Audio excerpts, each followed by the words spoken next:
Сәлеметсіңдер ме оқушылар? Бүгінгі сабағымыздың тақырыбы сан есім. Бүгінгі сабақта сөйлемнен сан есімді табасыңдар. Мәтін мазмұны бойынша пікір білдіруге бағытталған сұрақтар құрастырып, оларға жауап бересіңдер. Балалар, сан есім сөз табы сендерге бұрыннан таныс. Есімізге түсірейік. Сан есім заттың санын, ретін білдіретін сөз табы. Сан есім қанша, неше, нешінші деген сұрақтарға жауап береді. Ендеше балалар, мұндағы берілген сын есім мен сан есімді кестеге орналастырайық. Сын есім қандай, қай деген сұраққа жауап берсе, сан есім қанша, неше, нешінші деген сұрақтарға жауап береді. Әдемі, қандай, сын есім, бесінші, нешінші, сан есім, қанша, 40, сан есім, қандай, күшті, сын есім,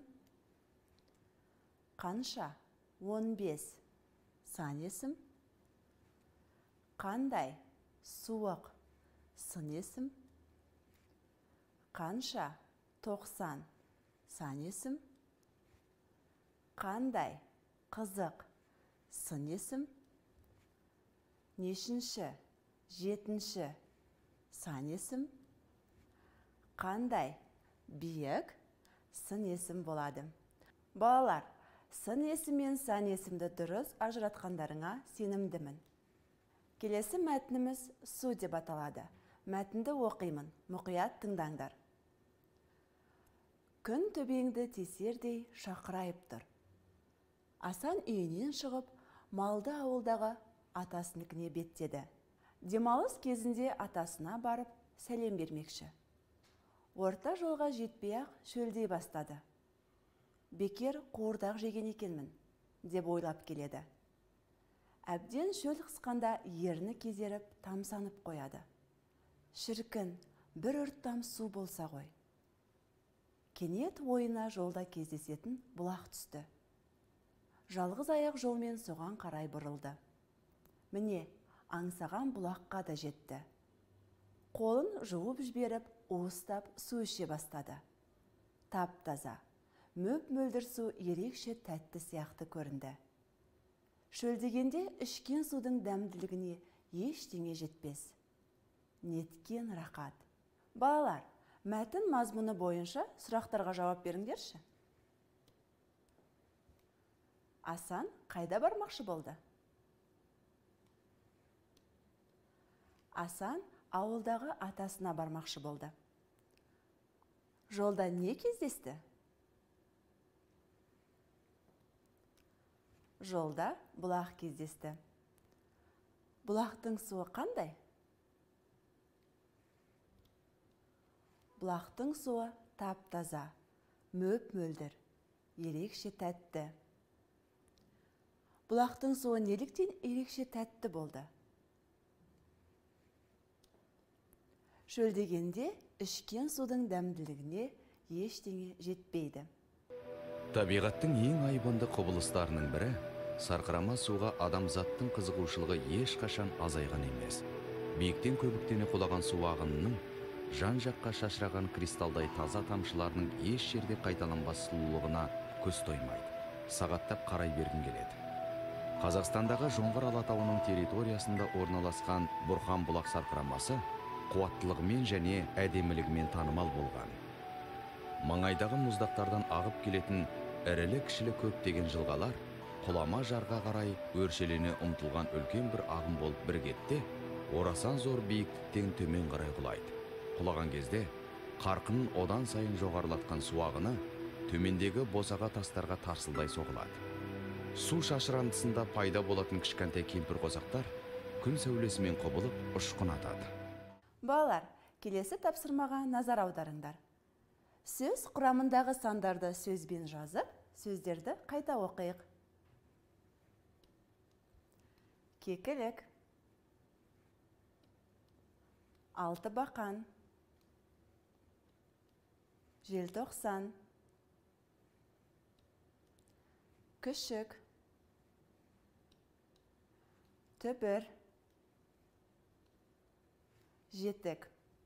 Балар, мұндағы алты бақан сөзінің мағынасын білесіңдер ме?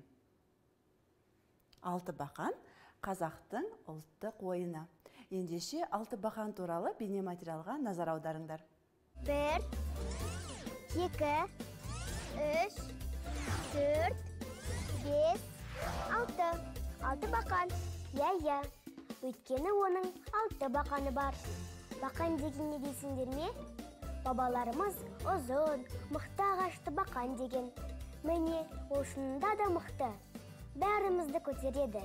Қандай жақсы, бізге кезектесудің керегі жоқ. Бірге тебеміз. Балалар, мәтіндегі сандарды сөзбен алмастырып, мәтінді бірге оқиық. Ересек адамның денесінде 40-50 литр су болады. Қанның 83%, бұлшық еттің 75%, мидың 74%, сүйектердің 22% судан тұрады. Денеде 20% су жетіспеушілігінің болуы өте қауіпті. Қажетті мөлшерде су ішпегенде мидың жұмыс істеуі баяулайды. Денеде болатын күніне 2-4 литр су шығынының орнын қайта толтырып отыру қажет. Балалар, мәтіндегі сан есімдердің жазылуына назар аударыңдар. Күрделі сан есімдердің құрамындағы сөздер бөлек жазылатын естеріңнен шығармаңдар. Сан есімдер сөйлемде қай сөзбен байланысқан? 40-50 литр сөзбен байланысады. 83, 75, 74, 22, 20 сөздері пайыз сөзімен байланысады. 2-4 литр сөзімен байланысады. Балалар, келесі жаңылтпашты жаңылмай айтып көріңдерші. Бірінші ақырын оқимын.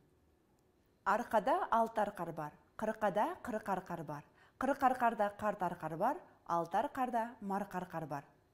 Енді тез айтып көрейік. Арқада 6 арқар бар, қырқада 40 арқар бар, 40 арқарда қарт арқар бар, 6 арқарда марқ арқар бар. Балалар, жаңылмай айта алдыңдар ма? Жаңылтпаштағы сан есімдердің қай сөзбен байланысқанын көрсетейік.